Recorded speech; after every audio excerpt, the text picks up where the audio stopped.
Hello, welcome back to another question.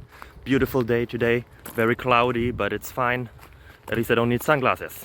Enjoy the question and the answers. See you then. Subscribe.